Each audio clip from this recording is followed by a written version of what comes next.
Friends, हम बात कर रहे हैं अरुणिमा सिन्हा की, जो कि एक माउंटेनियर और विकलांग भी है। वो ऑलरेडी हिलेरियस स्टे पर पहुंच चुकी थी, जहां से कि माउंटेन समिट का दूरी थोड़ा कम ही होता है। वहां पहुंचने के बाद उनके जो गाइड्स होते हैं मिस्टर शेरपा, वो बोलते हैं अरुणिमा चलो वापस चलते हैं। ये सुन करके अरुणिमा सिन्हा थोड़ा मन ही मन झल्ला जाती हैं और बोलती हैं कि सर ये क्या बोल रहे हो आप, मैं वापस नहीं जाऊंगी। शेरपा बोलते हैं अरुणिमा तुम जिद मत करो, चलो वापस चलते हैं, जिंदगी रही तो दोबारा फिर से माउंटेन समिट कर लेना।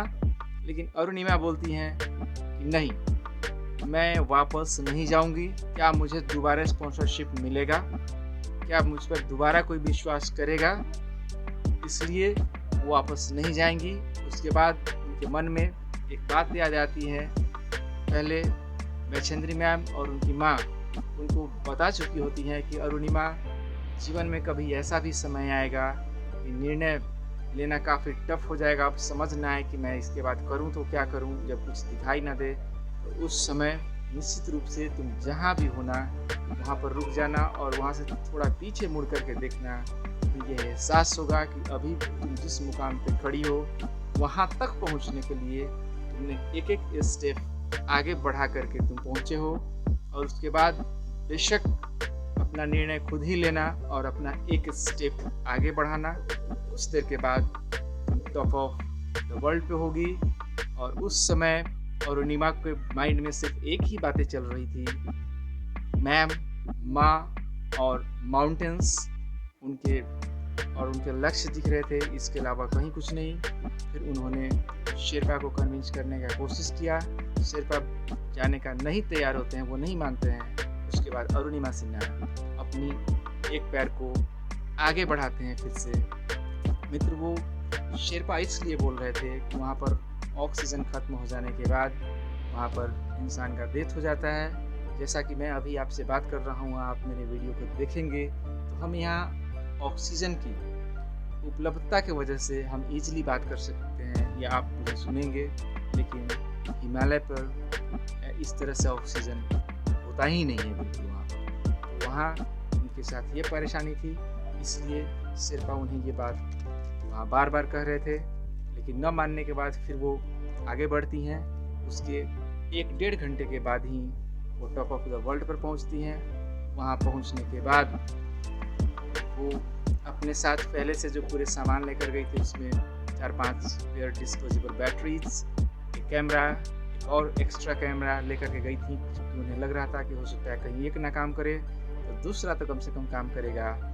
और पहुंचने के बाद शेरपा से रिक्वेस्ट करते हैं कि मेरा एक फ़ोटो क्लिक कर दो। शेरपा गुस्साता है कि चलो नीचे चलो, तुम्हारा ऑक्सीजन कभी भी ख़त्म हो सकता है। और वो रिक्वेस्ट करती हैं। शेरपा उनका एक क्लिक लेते हैं और उस समय अपने बदन से वो अपने देश इंडिया का झंडा लगाई फ़ोटो खिंचवाती हैं। जब फ़ोटो क्लिक हो जाता है तो वो शेरपा को फिर से बोलती हैं कि मेरा एक वीडियो शूट कर दो।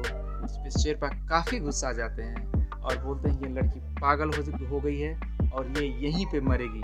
मैं जा रहा हूँ, तुझे मरना है मर, मैं चला।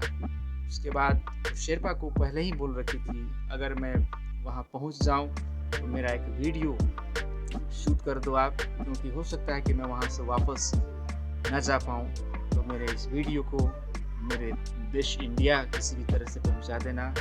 ये वीडियो मेरे देश के यूथ, मेरे युवाओं तक पहुँचेगा, जो कि सोचते हैं कि अगर किसी के पास विकलांगता है, किसी के पास पैसे की कमी है, किसी के पास कोई मध्यम वर्गीय परिवार से है तो फलाना काम नहीं कर सकता। जिस पे अरुणिमा का मैसेज है कि यदि हम ब्रेन से सही हैं तो विकलांगता, पैसे की कमी या गरीब होना, मध्यम वर्गीय परिवार का होना कोई मायने नहीं रखता।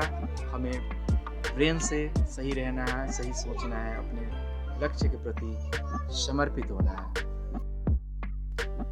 आपकी जानकारी के लिए मित्रों, ये बात मैं आपको बता देना चाहता हूँ कि अरुणिमा सिन्हा का एक्सीडेंट 11 अप्रैल 2011 को हुआ था और वो 1 से 2 सालों के अंदर उन्होंने अपना माउंटेन समिट पूरा की। वो डेट था 21 मई 2013, 10:55। उन्हें एम्स के डॉक्टर्स ने भी बोल रखा था कम से कम इसे हल्का हल्का चलना शुरू करने में 4 साल लगेंगी, लेकिन ये बात सोचिए, आपको सोचकर हैरानी होगी कि जो डॉक्टर बोल रखे थे, लेकिन उन्होंने माउंट एवरेस्ट, जो एक हम आम इंसान जो हर तरह से सबल हैं, वो चढ़ने का कभी सोचते नहीं हैं, लेकिन वो एक विकलांग लड़की, इतना साहस उनके पास था, जो वो 2 साल के अंदर अंदर अपना माउंटेन समिट भी पूरा करती हैं। उसके बाद वहाँ से उनका जो कामयाब होने का जुनून और जो जिद था, इसके वजह से ही वो सब कुछ कर पाई।